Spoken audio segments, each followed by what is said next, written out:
Okay. He is the vice chairman of the Libertarian National Committee. Hope you guys had a chance to check out some of the stuff I posted a few days ago. His YouTube, and on it he chronicles basically his thoughts and movements as a libertarian. It's kind of like an intellectual journal of, I guess, your changes and views. Yep. Basically, what happened was I was actually a far left progressive prior to the 2008 election. Then I kind of got into the whole Ron Paul thing and literally just dug my head in all sorts of books about economics, philosophy. And one of the things I've always enjoyed is I like learning through teaching. Like whenever I teach something that I'm learning, I understand it better. So I created this YouTube channel that I've been doing since 2008, where every time I learn something, I just kind of explained it and talked about it, gave my opinion, interact with people, just to help better again form what I believe and just better absorb everything that's coming in around me. Okay. So most of these questions are going to come from the users. They won't be from me. If they're phrased awkwardly, don't yell at me. Just yell at whoever it was. But I guess just to get this started, I'm really curious about that. So what would you say was the first thing, not like the most important thing, but the first thing that really got you moving down the libertarian track? Got it. Basically, what happened was while I was in college, back in, I was in college from 2003 to 2007. In 2006, I had opened up a comic book store with a friend of mine. And that one gave me at least a deeper appreciation for running a business and taxes, even though at the point I didn't really wasn't connecting it to politics. It was just me running a business. But then afterwards, I decided to go to the Philippines for a month because the store closed, and I had to go do an extra semester in college. And I was trying to think, okay, how can I do this? So, and the funny thing is, like, I was an uber broke college student, so figuring out how to pay for all these things was interesting.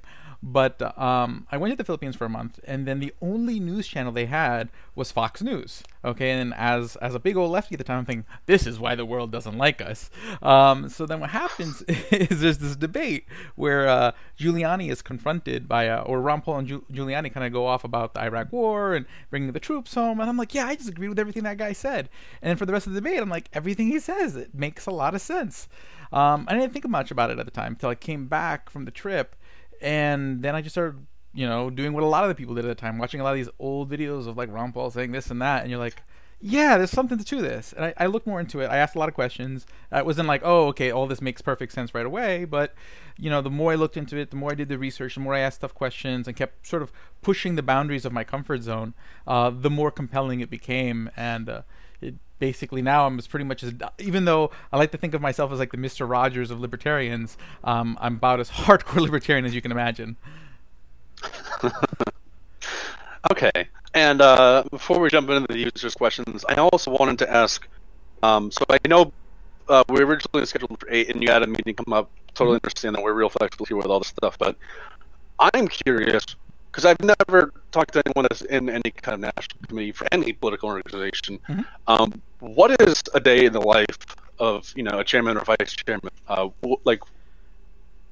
What is it that you guys do?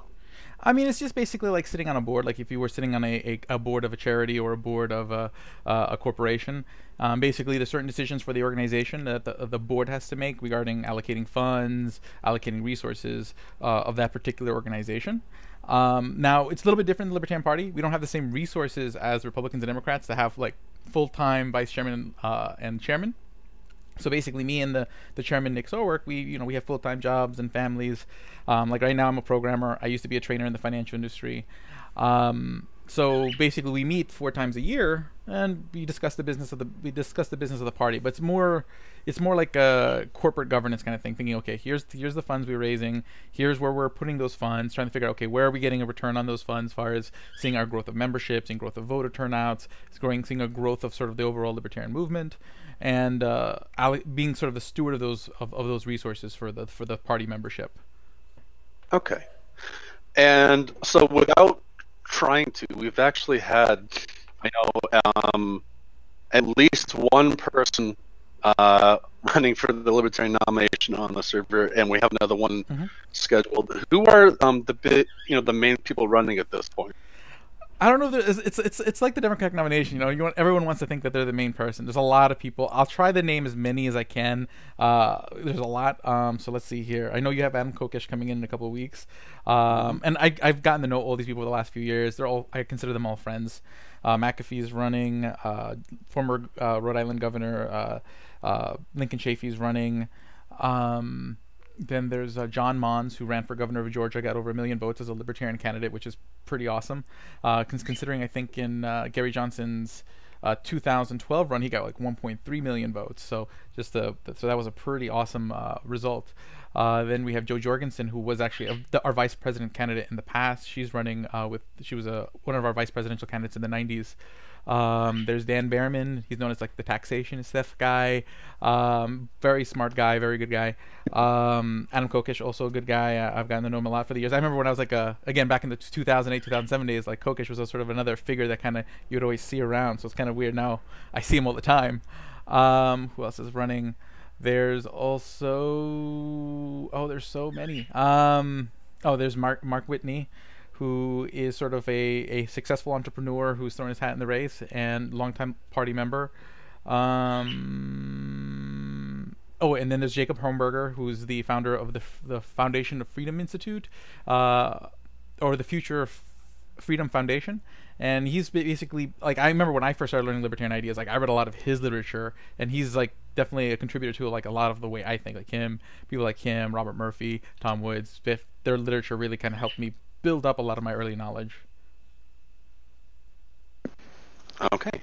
All right. So we're gonna dive into questions here. Just so you are prepared, like these are off the wall. We'll get questions that are serious and very, very like moving. Then we'll get some super basic, even funny questions, but they're all over the place, and there's Sounds good. no real order to them. So it's the first one we've got here. What are your thoughts on stem cell research? I'm all for any kind of scientific research. I mean, I had a father-in-law who suffered a lot from dementia. So anything that can help like Alzheimer's, dementia, stuff like that, I'm all for that research. I think a lot of people get confused with like a lot of libertarians where or oftentimes where like libertarians will have sometimes be skeptical with how sometimes things get funded in a way, but doesn't necessarily mean we're skeptical of the idea. Like I'm all for more scientific research, all for these technologies that are gonna make our lives longer, make our lives better, and so I'm for it. Okay. All right. And Jordan wants to know: do you think that an ANCAP society is achievable? Basically, I mean, I would consider myself pretty much in that vein. But the way I like to refer to myself is I like to think of myself as sort of an evolutionary libertarian in the sense that I think that is something that's kind of inevitable. Is it something you create? Like, do we go, okay, hey, we're gonna go create an Capistan tomorrow? I'm skeptical of that. I think, but it's a natural. If you take a look at the terms of history, as technology has gotten better, so that we've learned how to communicate better. Technology has gotten better, that the world has become a smaller place. The power of sort of the centralization of power at certain levels, especially at like sort of geographical government type organizations, has become less and less, and the individual's power to sort of be involved in things has gotten greater, especially through things like the internet. That it just seems like we're gonna inevitably move in that direction. Like it's not gonna be something like, oh, let's go get rid of the government. It's gonna be more like you're not gonna even notice that it went away. It's kind of like parents. You when you first are born, you kind of need your parents a lot, but things change. You learn, you grow, and eventually you don't even realize that you're no longer at your parents' home anymore. It just kind of happens.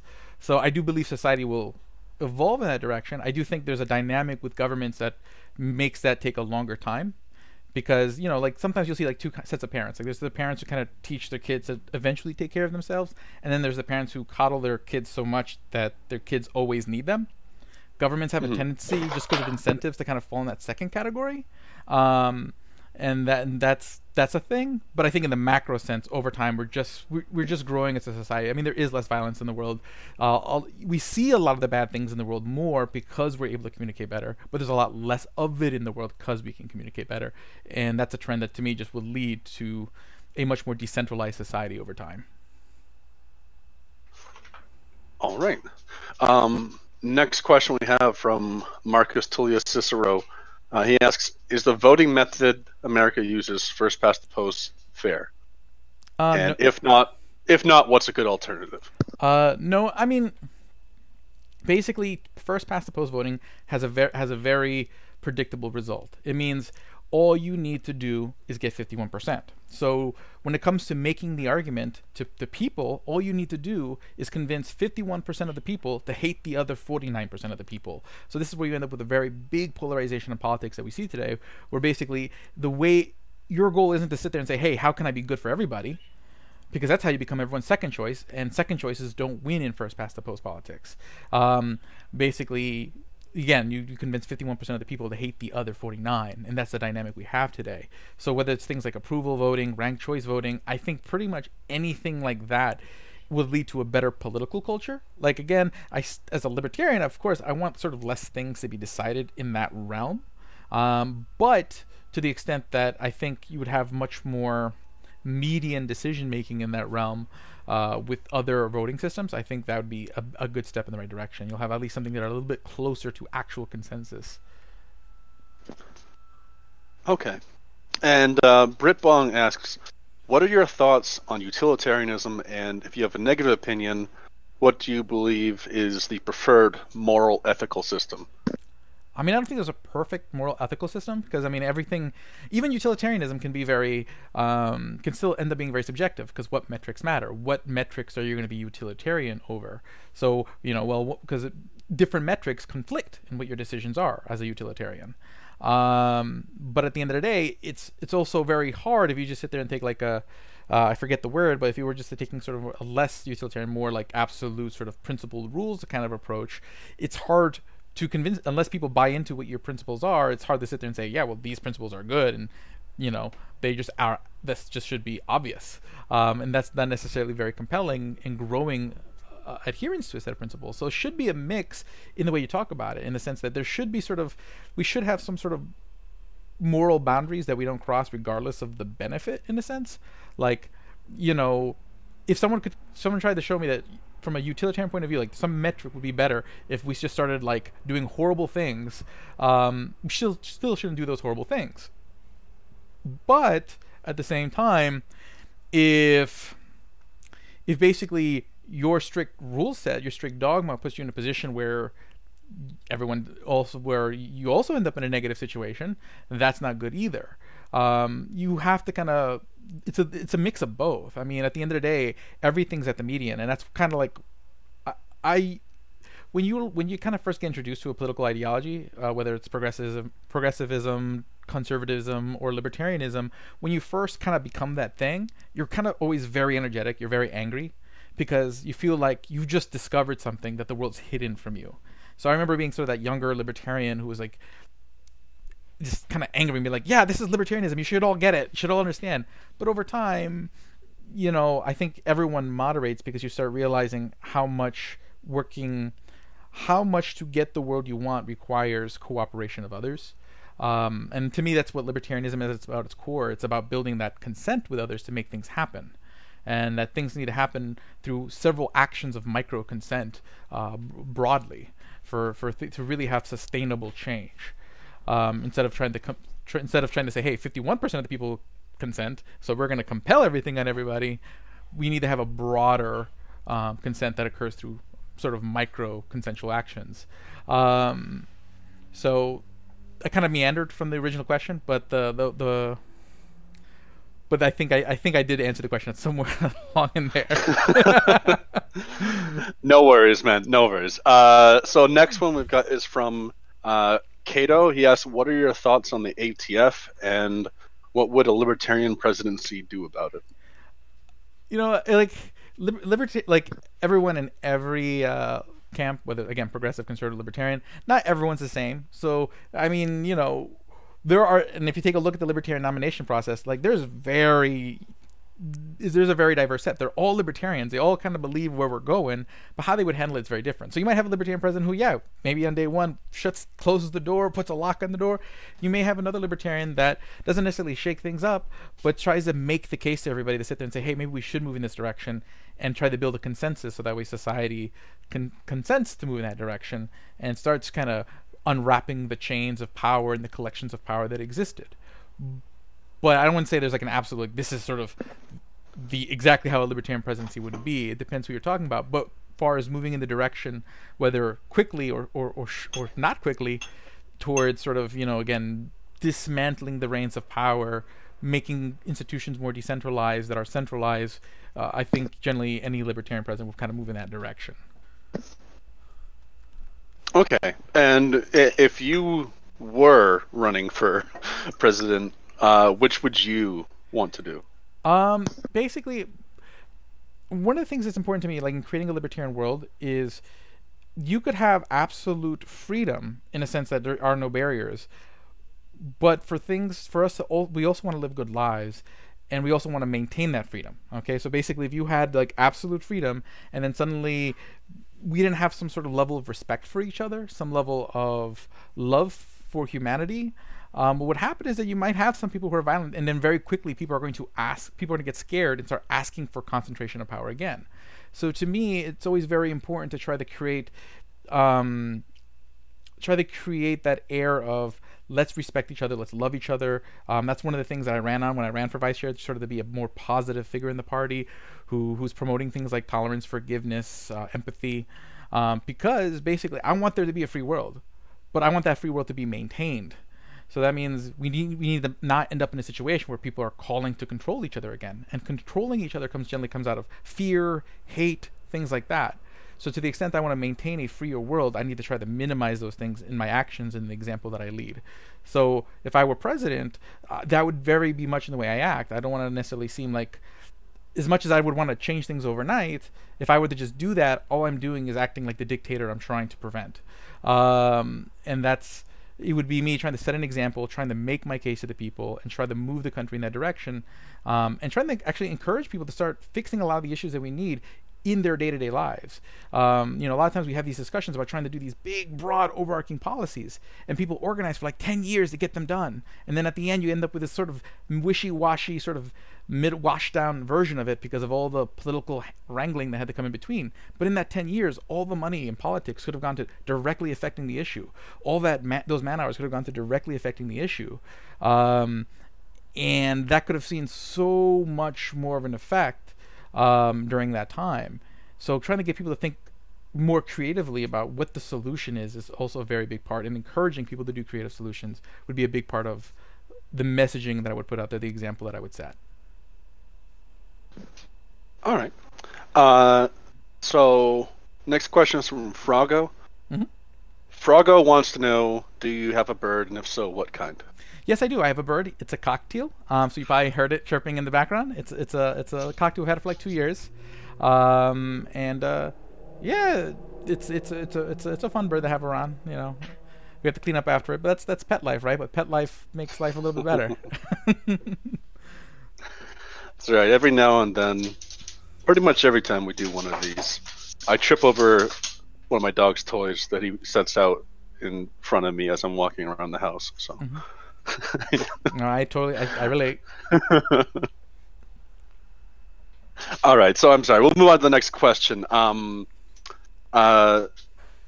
Ballard wants to know: do you think the Electoral College should be abolished? I don't think in most cases it would make a huge difference. I think in like most elections they kind of go hand in hand, but I do think it's not. I don't think a pure popular vote, especially for countries as big as the United States, is necessarily wise either. I think moving towards different voting systems nationwide might actually be a much more smarter move. Not going to a first past the post popular vote, not going, because basically then you do have sort of very concentrated municipalities that have way outweighed political power, and it's not that. And the thing is, the consideration when it comes to making a lot of decisions about the country as a whole, there are a lot of interests in areas that have smaller populations that affect the entire population, in the sense that like a lot of those places that may have less population have resources that affect the entire country, have industries that affect the entire country, and if they aren't able to have a voice just because a few really big cities pretty much control the political conversation, that's not necessarily a good thing either. Now, I understand both sides. It's always frustrating when the dynamics of the politics of the day makes what you want to say harder to say. Trust me, I'm a libertarian. This is my daily life. But I don't think the electoral college is necessarily unwise in the context of what the alternative would be. Now, if the alternative was like ranked choice voting nationwide, that'd be a different question.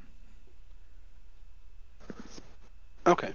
So this next one is one that I have actually personally struggled with a little bit, and I think it's seriously one of the hardest questions that could be asked of a libertarian. Recently in our daily polls, only 1 out of 5 users in a binary poll said that they thought libertarianism is properly equipped to deal with the coronavirus. In your mind, how would libertarians deal with the coronavirus? Yeah, I mean, I just think when people ask like, how would libertarians deal with this? It's assuming that a response needs to be sort of centrally coordinated, and and basically, if you're talking about, hey, how would a libertarians handle a centrally coordinated response? That's generally not our mantra, but there would be the freedom to have many smaller responses. Now, is everyone going to respond as good as the others? No, but some people might respond better, and that's the thing. Like we're so scared of the worst case scenario that we prevent the best case scenario when we try to force the same solution everywhere and try to centralize all the solution making. But sometimes that best solution that may happen ends up being adopted quicker, and you end up having a much better result for more people much quicker. I mean, we see this in technology all the time, where competition happens, and probably when people first imagined like a smartphone, they probably didn't imagine the options we had today, but because different people tried it, someone probably came out with a much better version, a much better idea, and then everyone else copied it really quickly. And that allowed a proliferation of the best ideas to happen really quick, and then the really bad ideas just kind of went away, because when people say, oh, that's... And I get it. It's scary when you start thinking about like things like health and human life and whatnot, but it's also the possibility you might save more lives, because if the best ideas proliferate faster, that could be more lives are saved. So the fear of the extreme worse should not mean that the extreme best is impossible, and not and I would say more than probable is the median result. I mean, that's generally how life is. Everything kind of ends up in the median over time. And then my last point on this is one thing: people want certainty, and this is why people always struggle with libertarianism, because they want to know that there's a certainty. But the only thing that's certain in life is uncertainty, and the more you try to make certain things certain, the more uncertain they become. I mean, we see this in every aspect of our lives. When people are controlling in their relationships because they're scared of losing their relationships, they're more likely to lose them. And that doesn't just go in your personal relationships, but it really comes across every aspect of social life and economic life.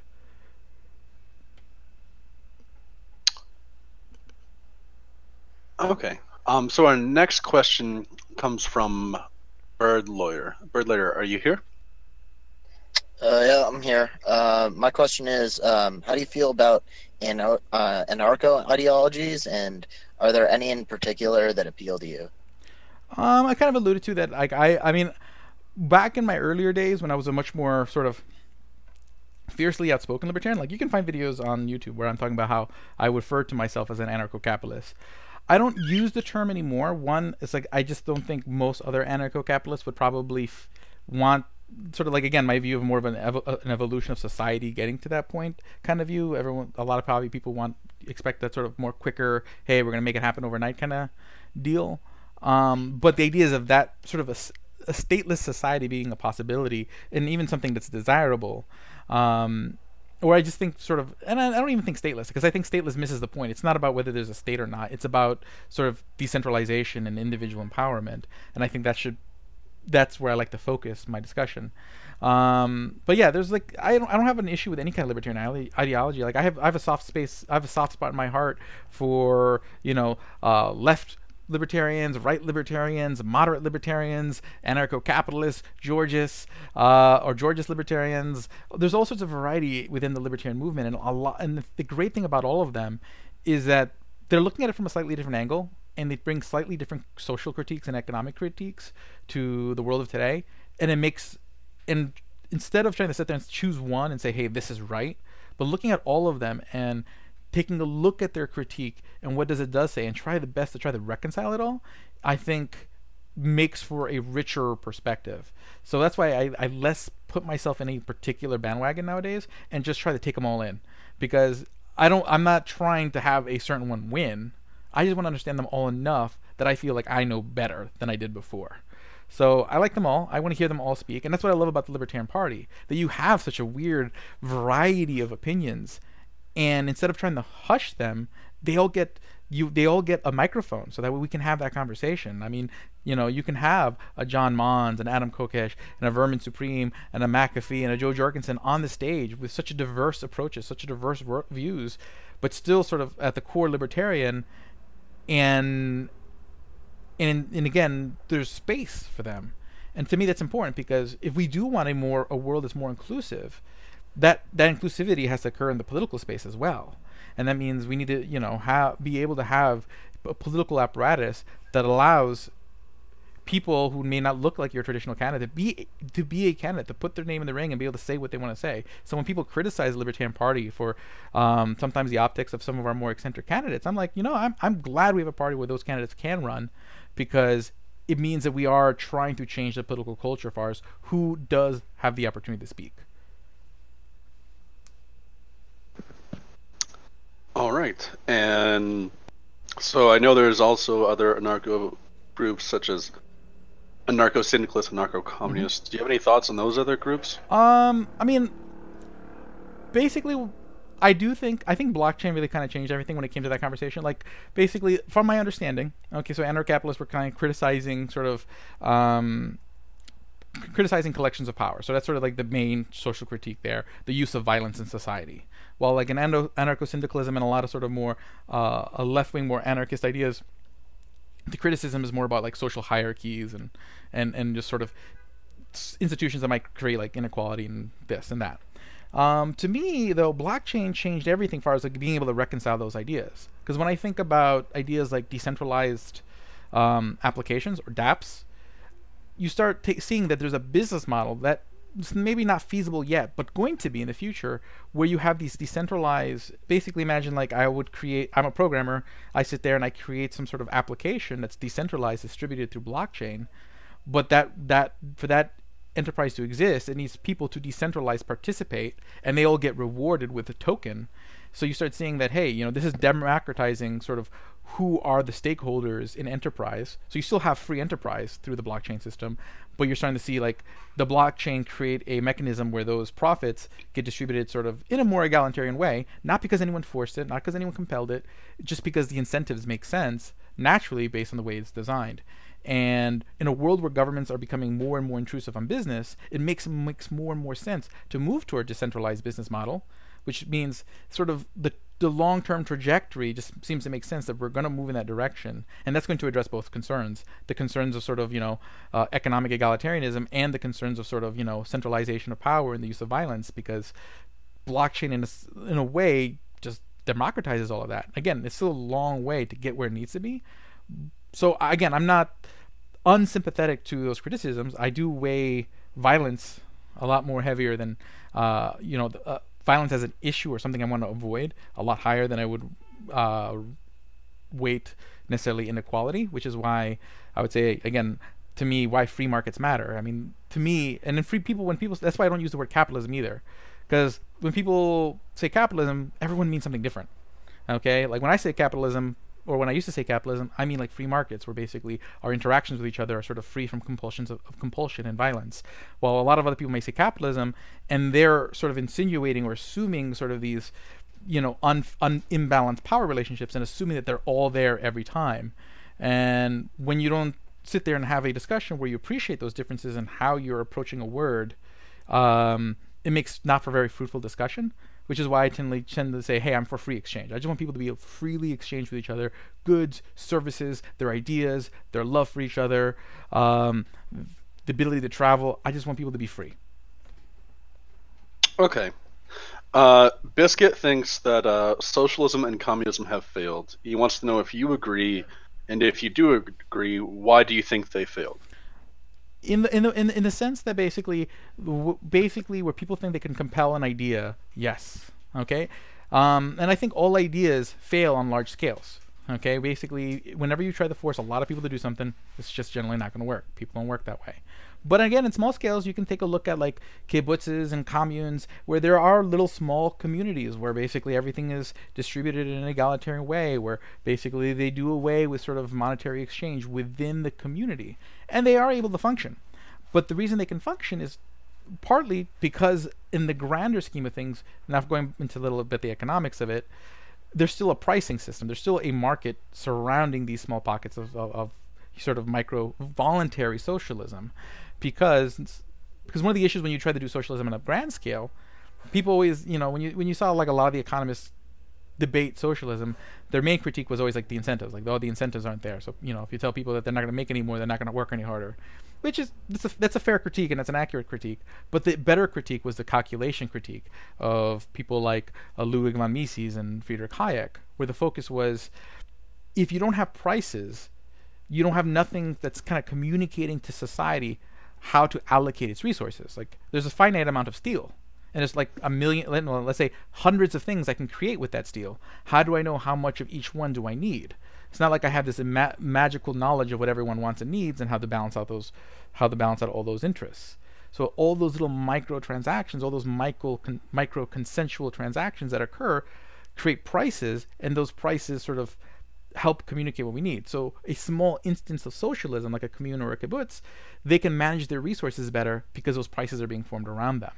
And they're consensual. So the people who are in it want to be part of that situation. But again, if you compel people into a mass sort of that kind of setup, again, you're not going to have prices to help dictate how you allocate your resources. You're going to have huge misallocations of resources, as we saw in Mao's China and in Soviet Russia. And then two, you are going to have a bunch of people who didn't consent, who probably are going to be not the best. They're not going to really go with the game plan. So I do think socialism sort of as a way to en masse run society has failed.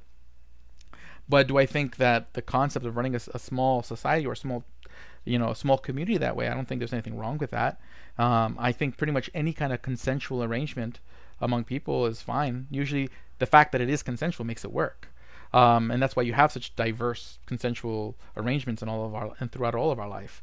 And one last point on that is that consent is sort of the missing piece that matters, because consent is what makes things sustainable. So for example, a relationship. It's consent that makes a relationship not just survive, but work, because you always have an incentive to be good to the person you're with, because you're scared that they may withdraw their consent from the relationship, and vice versa. They're going to be good to you because they're scared that you may, when they decide you don't want to be part of this relationship. So long as you guys both want to be part of this relationship, you have an incentive to do good for each other.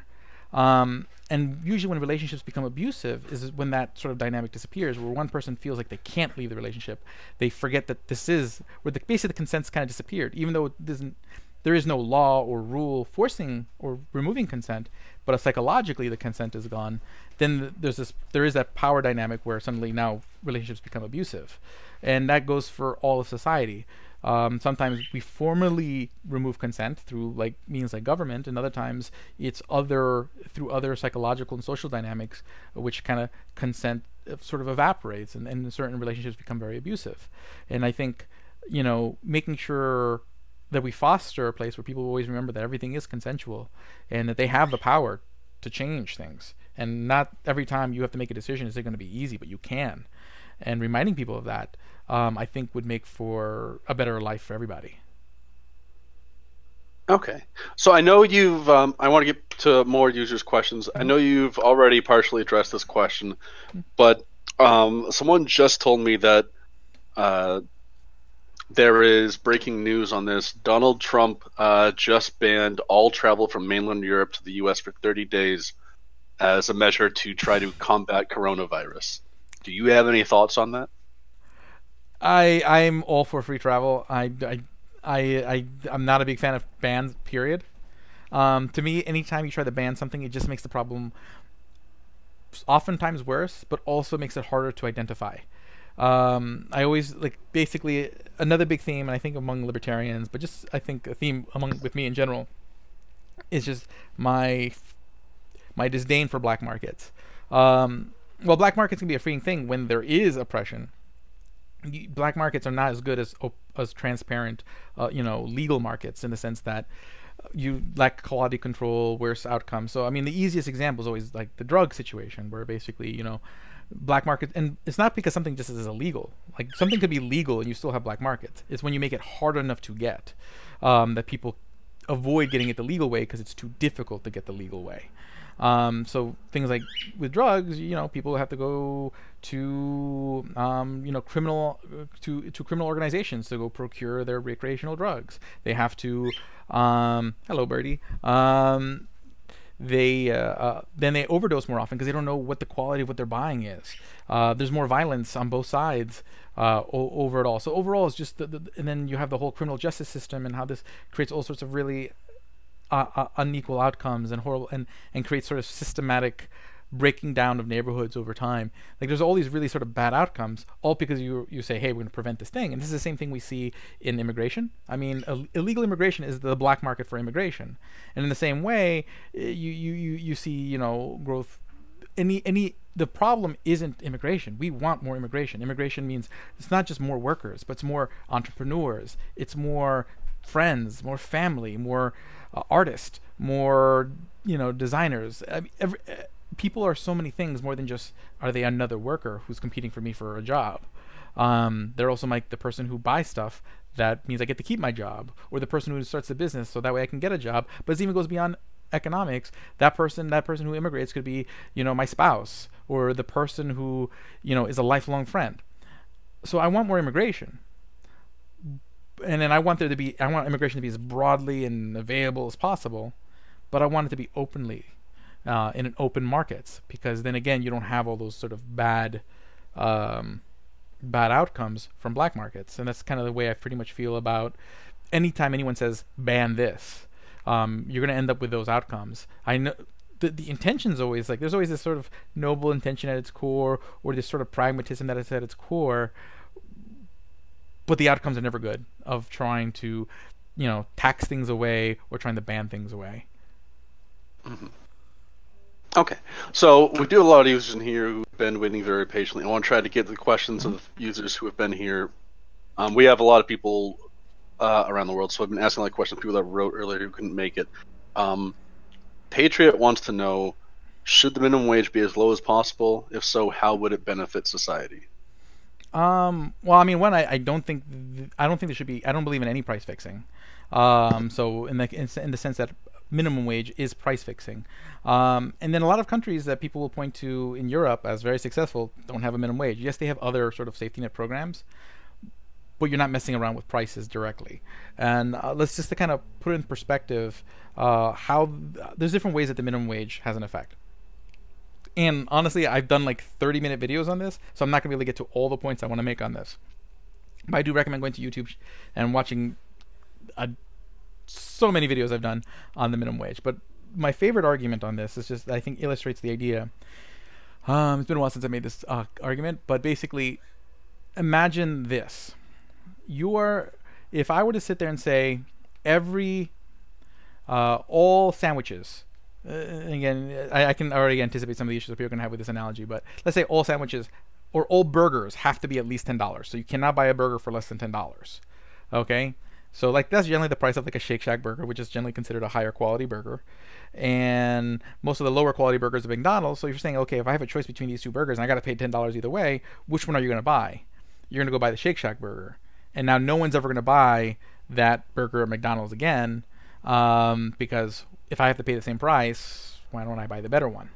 Okay, and that's kind of what happens with the minimum wage. You're saying, hey, this is the least you can pay, but the problem is that doesn't change the fact that if I have to pay that price, I might as well get my money's worth. So then people are going to make different decisions as far as who they hire. And you can do the same thing if you did like a maximum wage. Okay, if I'm going to pay this much, then I'm going to go with the person who's willing to take that much. And it's again, I've made this analogy a few times better in the past, but that's sort of one dynamic. But also there's all these incentive changes. So like, for example, if there's two jobs and one job is sort of a job that requires, like, the reason you have income differentials is because, like, for example, why a programmer makes so much money, and that's changing. I mean, in many areas, programmer income has gone down as more programmers have entered the market. Still, I guess it's still definitely above average, but it's because there's a risk. I mean, it takes a long time to train to be a programmer, although that's been addressed more recently, which causes some of the changes. There's a risk in having to take downtime to specialize in something. There's an amount of time that it takes to specialize in something, and costs that are involved with that. So the reward at the end is kind of commensurate with sort of all those inputs. Other times, and then again, that's not always the story with every situation where there's huge, vast differences in income. But generally, if you start looking under the hood, you start seeing that like there's some of these things that are at play. As far as okay, why is this? Now, again, there's some situations where some people get paid like a ridiculous amount of money and probably don't deserve it. Sure, but the problem is when you start trying to create policies to sort of tinker with that, you're going to end up hurting probably more people who do deserve what they're getting, who have worked hard, to like screw with like a handful of people who they're just sucks at the, just you want to spike them because they're lucky. Yeah, that, and then also it spurs like when you increase a cost, businesses are naturally going to want to try to optimize to reduce that cost. So this is what kind of happens with automation.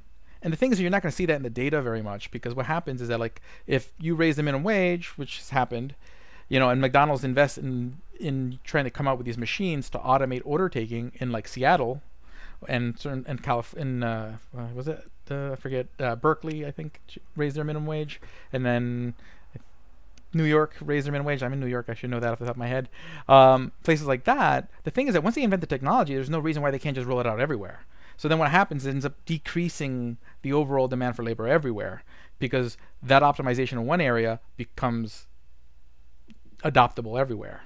So, if we want to force them to optimize costs, we don't want to force them to optimize labor costs by artificially increasing the demand, the cost of labor. Okay, you rather they would be innovating somewhere else that isn't going to necessarily cost people's jobs.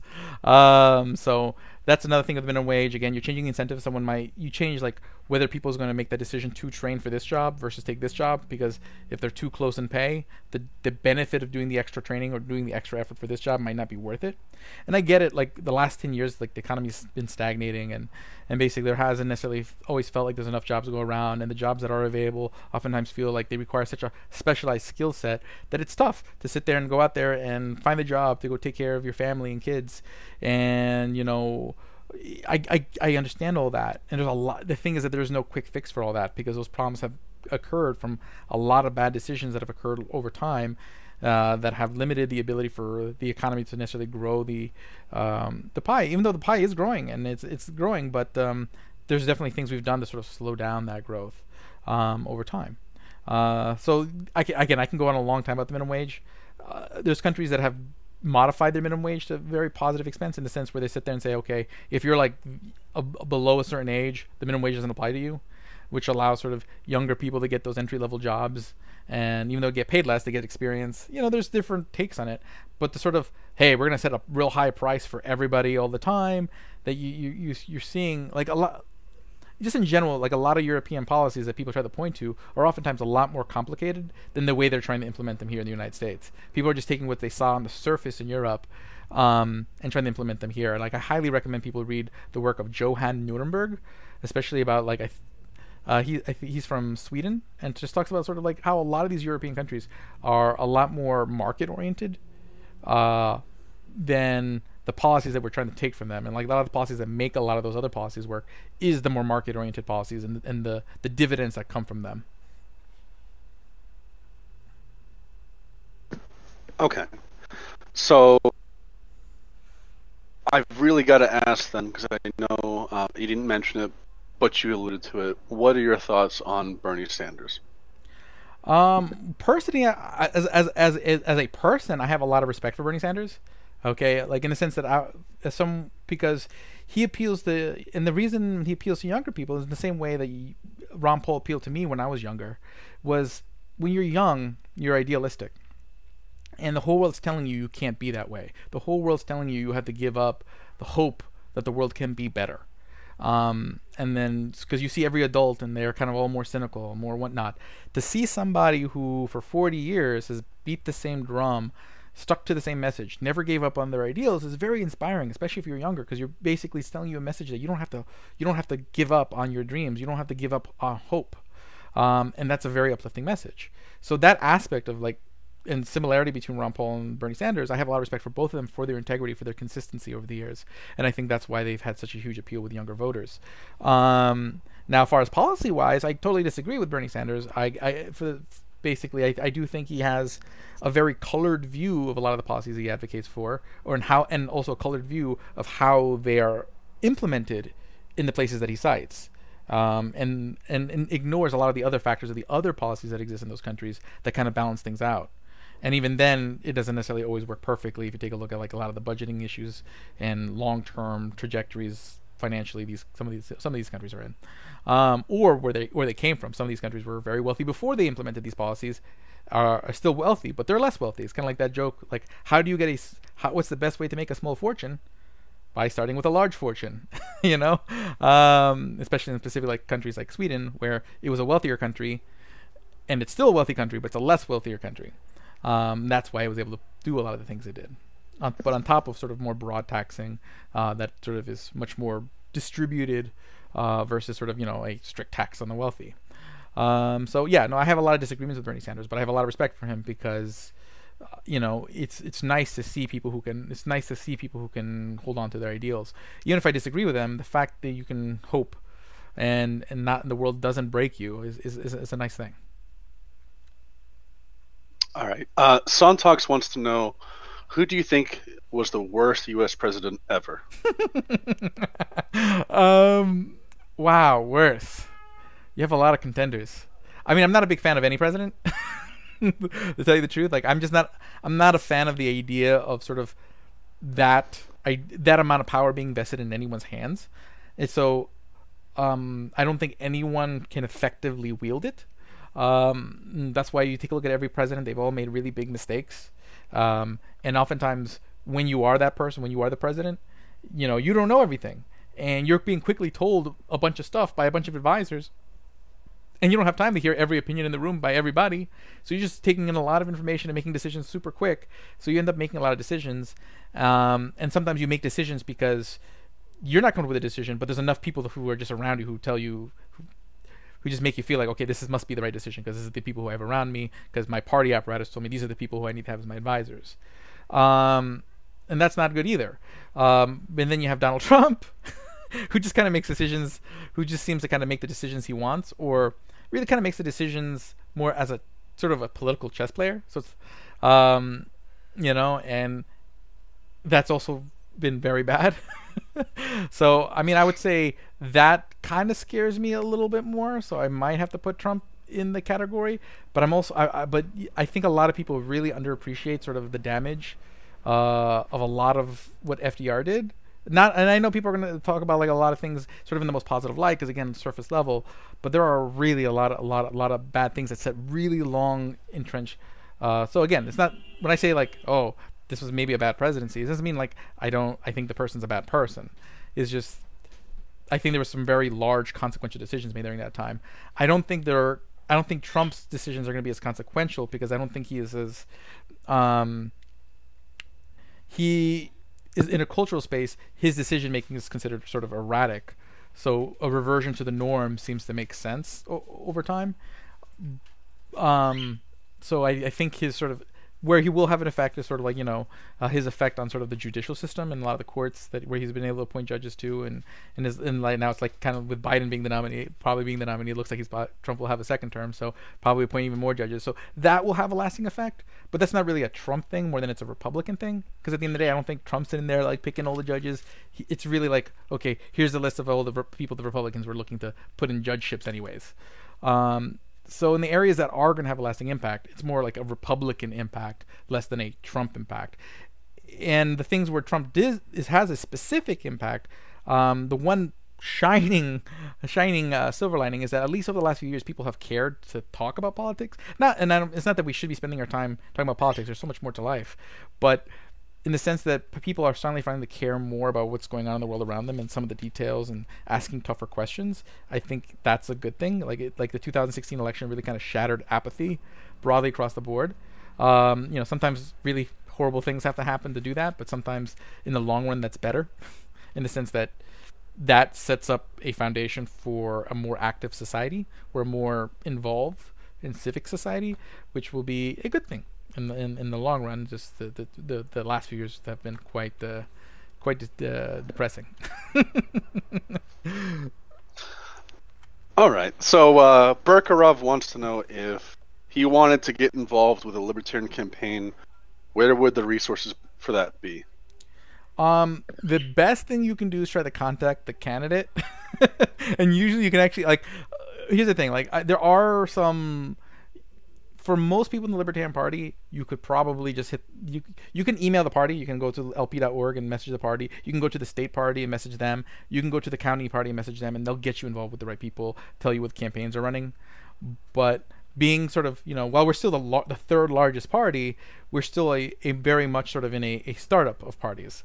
So you could usually just contact the candidate or anyone on their staff pretty directly to get involved, and we're always wanting for volunteers. I mean, the problem always the trouble is that when you have when you don't have the volunteers, there's just not enough hands to get everything done, and then when you have the volunteers, there's just not enough time to coordinate all of them. So if you want to be a volunteer, one of the best things you can do as a volunteer is help coordinate volunteers, because that'll make your impact 10 times more if there's someone kind of helping keep track of sort of who are the hands on deck and where are their hands in, for more effective, instead of everyone just kind of wandering. So just reach out, and then you can always just reach out. And then me, I'm pretty easy to reach. You can just reach out to me on Facebook, and I'll get you in touch with your local candidates and your state organization. I try to be a very welcoming face for the party. All right. Anon wants to know, would you ever move to the Free State Project? Oh, I want to. I'd like to move to New Hampshire at some point. I think in the short run, I want to be moving to Florida. But yeah, I wouldn't mind retiring in New Hampshire at some point. I've been to New Hampshire. I very much enjoyed my time up there, and I do hope to come back again soon, and maybe even attend Pork Fest at some point. It's definitely been on my short list, like that and LibertyCon and a few South by Southwest. So this has been a horrible year for all the events I would like to attend. Anon also wants to add that he wants to go to Pork Fest. So yes, one of these years I want to. I want to. Bait wants to know, do you think libertarianism would lead to humans being happier overall? Yeah. Yes, I think so, because it's like people don't realize like libertarianism is not it's not a system. It's a state. It's a state of just sort of broad. Again, all sort of allocations of time, resources is happening on sort of micro consensual levels. And when you make consensual decisions, you don't always make the right decision, but that's how we learn a lot. Okay, a lot of the things I learned as a kid is I made bad choices, and then I learned not to make that choice again, or I made good decisions and I tried to repeat that same thing again, and that made me better in the long run. It's a learning process, and that's what libertarianism is we're just saying that, hey, you know what? There are all these situations. So all the concerns that progressives and conservatives have, there's ounces of truth throughout all of it, and yes, there are problems that society needs to figure out. But we're not going to just figure it out by compelling a solution. We need to discover and learn what that solution is, and we need to do it together through micro actions of consent. And that is essentially what we're saying. So you're not going to fix it overnight, but if you allow people to kind of try things and try to discover what it is, you'll find it a lot quicker. Again, still won't be overnight, but I rather learn something quicker through small trial and error instead of doing one big experiment on everybody. It fails horribly, and now you're stuck with it for the next 20, 30, 40 years, if not forever. And I'd rather not add and compound costs when we can, slowly work our way up. Slow and steady wins the race. So yeah, I think people would be happier. I think people are, and also I just think the act of consent, the act of making decisions for yourself, makes people happier in itself. All right, and Coco wants to know, what are your thoughts on Georgism? I don't have a lot of thoughts on Georgism. I'm loosely familiar with it, so excuse any sort of mischaracterizations I make of it. But from my understanding, it's basically, like, I mean, there's a lot that Henry George wrote, but sort of the thing that people always focus on is the whole idea of like a land value tax, and sort of land as being sort of something different than all other goods and services because it's like there. So in that case, it can be justified in a libertarian sense to tax land, and that basically, to the extent that you have a government, it should be taxed by a land value tax on the unimproved value of the land, meaning, the value of the land minus the house you built on it. I just don't know, there isn't a perfect way to value. I don't. And then you end up with all these debates like how do you value the unimproved land, and how high that tax should be, and then you just kind of get off in this like tangent, and you lose sight of what at core I want to talk about, which is allowing people to be able to consent as many interactions as they can in their life, and to the extent that they earned resources or they have resources that it will help them consent to things they want to do. I don't want to take those resources, and I don't want to find the perfect way to take those resources. I just want to find ways to take less. So I don't have any huge sort of like, I don't get like angry at Georgists. Most Georgists I've met, I generally agree with on most issues and most of the time. But generally on like the whole land value tax thing, I never got persuaded. Okay. So we've been going at this for an hour. I think we originally scheduled to go until 10. Did you want to head off, or did you have time to answer a few more questions? I can take a few more. Okay. Let's see. Where was this one? I had a good one here. Sorry. The man wants to know, would you support the U.S. leaving NATO? I mean, I guess so. Like, I am not against sort of multinational organizations, but I would prefer that they're multinational because individuals from those nations join them, not because governments of different nations join them. I think, again, to the extent that you can put the power, the influence in individuals' hands versus sort of politicians' hands, I prefer it. So I'm all for sort of multinational coordination, but I would want it to be done in a more consensual level, not through governments consenting, but through individuals consenting, and deciding to join any organization. So if they want to have an organization like NATO and that people individually want to join and whatnot, to me that'd be preferred. Again, that's in today's context, that's probably sort of pie in the sky thinking in today's world. But I don't find it unproductive to at least think in those terms, or thinking, hey, this is an idea maybe we want to get out there and start thinking and dwelling on how can you move in that direction. Berkarov wants to know how long until you think the Libertarian Party will receive federal funding like the Republicans and Democrats. I don't have a particular time frame on it. I mean, really, what the Libertarian Party should be and is focusing on now is on local races. I mean, basically, when you run for your local city council race, that's a race anybody can win because you can go knock on the doors and meet the actual voters and build a relationship with them. Same thing with like mayor races, except in like New York City. And like New York City, even like the smallest election is like running for governor of another state. But what happens is, the reason why someone can win like a state legislature seat, like, so if you're like a Democrat running for a state legislature seat in some district somewhere, you're able to win not just because your campaign, but because there's all these other little mini campaigns running for the city council seats, running for other legislature seats, the campaign that's running for governor, the campaign that's running for senator, like all these other campaigns at different layers all compound to make those wins possible. Okay, and in those smaller races, but the thing is that we need to build the credibility, and that happens at those smaller races that are most winnable, because we don't necessarily have the resources to be running quite the layers of campaigns that Republicans and Democrats can currently run. But we're nimble, and we can try out different things. And that's one of the things why we have been successful, as successful as we have, because we are literally an example of our best ideas. We are literally a free market for activism. You know, you go into the Libertarian Party, you're going to find lots of different people doing very different things and trying to fight for the libertarian cause in different ways. And sometimes what they try works, and sometimes what they try doesn't. And generally, the ones that do well get copied, and the ones that don't, well, don't. So that allowed us to do a lot more with less resources, because you're learning how to use those resources better. But I do think we still have some time where we need to build that sort of that bench of sort of lower ballot wins, that's been growing over the years. We're winning mayors, we're winning huge county council races.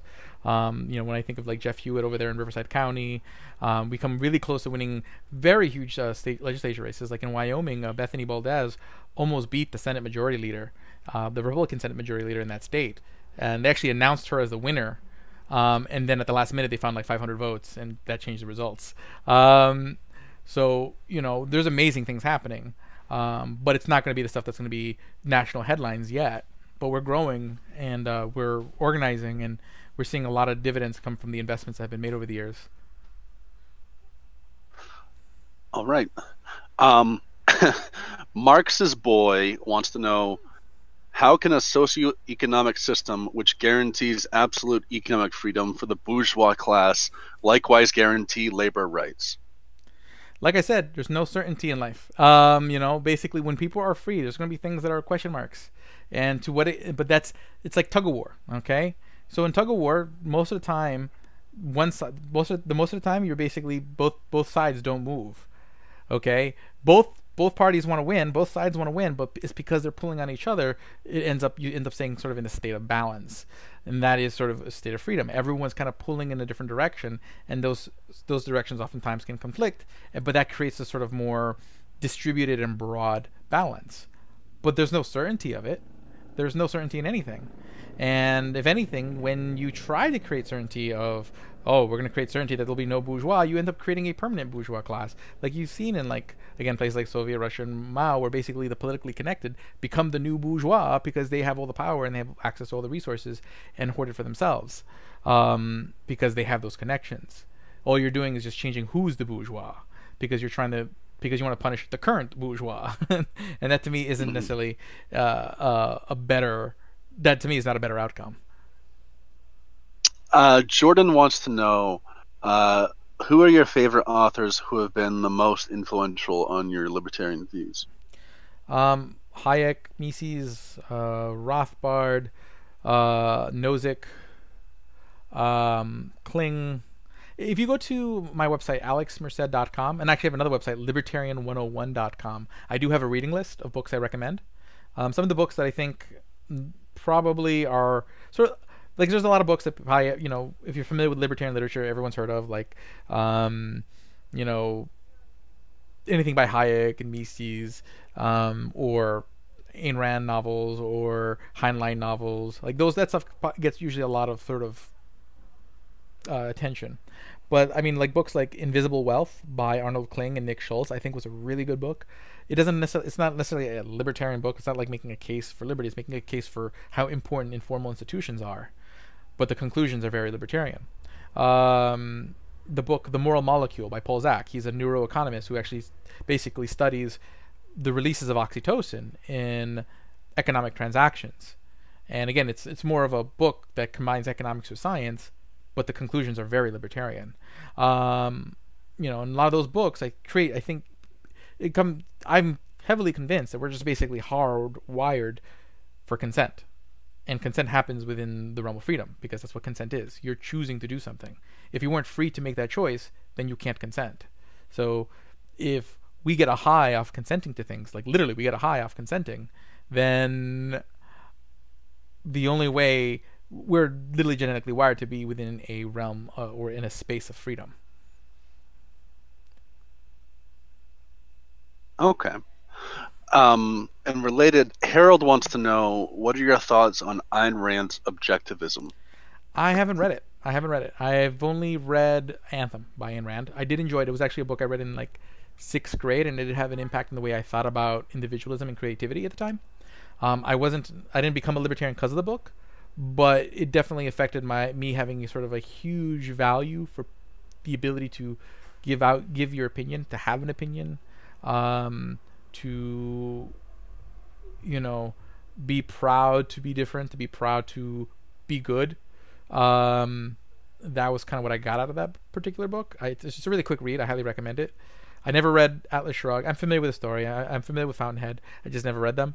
Um, and then another really good book is like Stranger in a Strange Land by Robert Heinlein, which is another good book.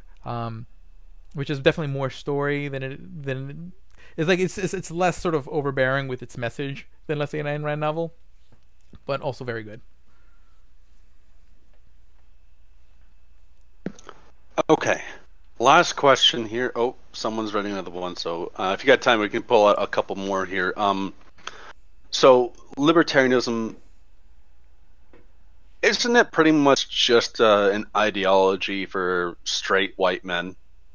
Well, I don't quite fall in most of those categories. I am a man, and but I'm a Latino man. My mom's from Guatemala, my dad's from Puerto Rico, and then I know like my good buddy Larry Sharp, who ran for governor here in New York. He's half white, half black, and when I think of our John Hospers, our I think he was our first presidential candidate.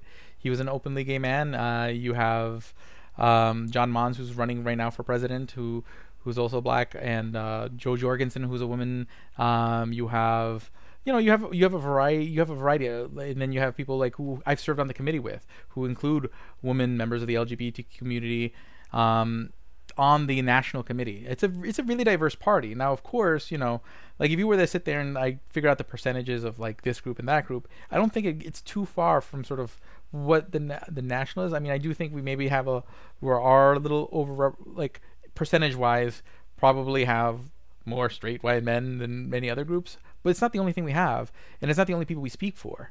We speak for anybody because the idea of freedom benefits everybody. Everybody has something in their life where someone has gotten in their way, where some policy has gotten in their way, or basically they got taxed so much that they weren't able to pursue some dream. Or or basically the drug war, basically put family away, or basically just creating so many laws and making everything a crime has allowed sort of abuses within the justice system that affects all sorts of different neighborhoods, especially those that are impoverished. And so there's the Libertarian Party tries to be a voice for everybody who doesn't have a voice, more so than I think any other organization, because as a smaller organization, we don't have as much stakes in catering to sort of popular opinion. We're saying, hey, you know what, you would be better off if you were free, and we're going to work towards that, and that's something that appeals to everybody. Okay, I like this question. Coco wants to know, do you consider private firms to be better than worker cooperatives, such as the ones seen in market socialist economies like Yugoslavia? Depends on the business. It's like, again, I don't think I have nothing against any kind of voluntary organization, and I do think cooperatives in certain situations can be actually very viable ways of organizing. When it comes to new ideas, like new technologies, new things, I don't think worker co-ops are nimble enough in decision making to be sort of the dominant type of organization in sort of newer industries. But I do see that, like, a business that, let's say you have a new business, it starts out like your traditional sort of business. It grows. There's a lot of, basically, it has higher than normal profit margins because has less competition in a newer sort of riskier industry that invites sort of capital investment. But over time, those profit margins disappear. Any industry becomes more competitive. Those profit margins disappear. At that time, it would make sense if there was some sort of mechanism. And I've suggested this to financiers, that this would be a good financial product, to create a financial product where, for a mature business, you create a financial product that allows the people who are employed at the company to basically kind of like, it's like the reverse. I wouldn't call it going private, but I mean, I guess you can call it like going worker, in the sense that basically a worker buyout, in a sense, create some sort of financing mechanism for mature companies. Because I think at that point it makes a lot more sense to have a worker cooperative. A lot of the systems are in place. You've had a lot of the same people in a lot of those positions for a long time, so it just, the governance and incentives make a lot of sense. But saying, hey, every organization should be a workers cooperative or a consumer cooperative, like a lot of grocery stores, like when you think food co-ops and stuff like that, should everything be that? No. But should there be none of that? No. I think, especially like food co-ops, they're like great community points. Okay, they're not going to be the cheapest supermarket in town, and they're not going to be able to serve the entire town, but to that group of people who want to be part of it, it becomes a community touch point, and it's a nice thing, and I think that's good. So I'm all for cooperatives and exploring alternative ways of running an enterprise. I just don't think any particular way of running an enterprise should be favored, through, through legal punishment, and of those who don't do it. And I don't think any particular form of enterprise should be punished because somebody doesn't like it.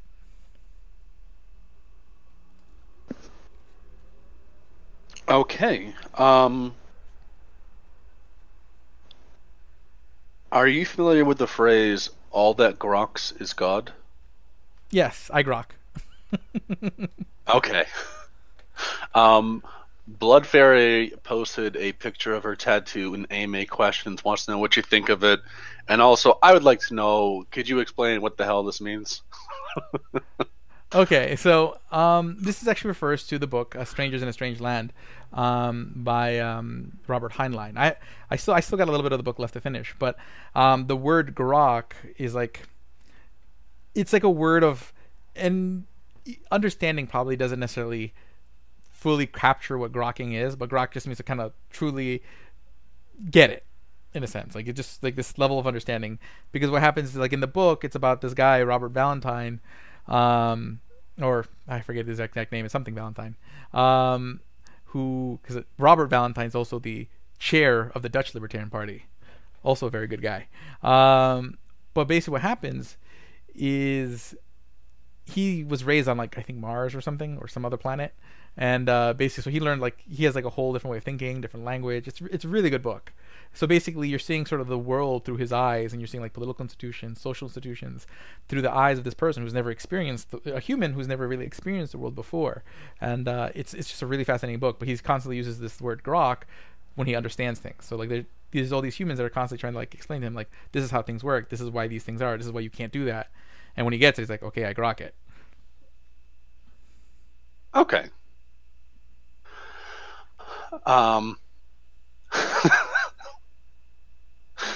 She says, for real though, does he like my tat? Yes. Sorry, go ahead. I do. I like it. Okay, I think I can do one more. Okay. Last question from Dash. Dash writes, hello, Alex. How would you feel on a tax on profit margins where reinvesting in your company wouldn't be taxed? Okay. One, I'm not really a fan of any tax. And I generally avoid discussions of, like, is this tax better than that tax? But taxes on profits, to me, is, like, particularly bad. Especially, like, basically the way this is phrased here is you're saying, okay, well, we just want to encourage companies to reinvest in themselves. And I get the thinking. The idea is, like, okay, well, if they reinvest back in themselves, they may pay their labor a little bit more.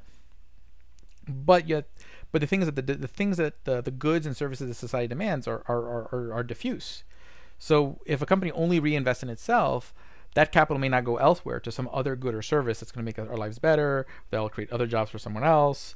It just slows down the movement of capital, and then that's going to start reducing the amount of overall opportunities.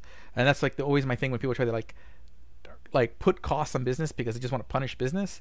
Is like they don't realize, like, all the side effects. So, for example, like, going back to this could be a minimum wage, this could be a tax, this could be new regulations. These are all things that eat away at the profits of a business. And that doesn't just reduce the profits, be like, well, who cares? They have all these profits, like, they can have less.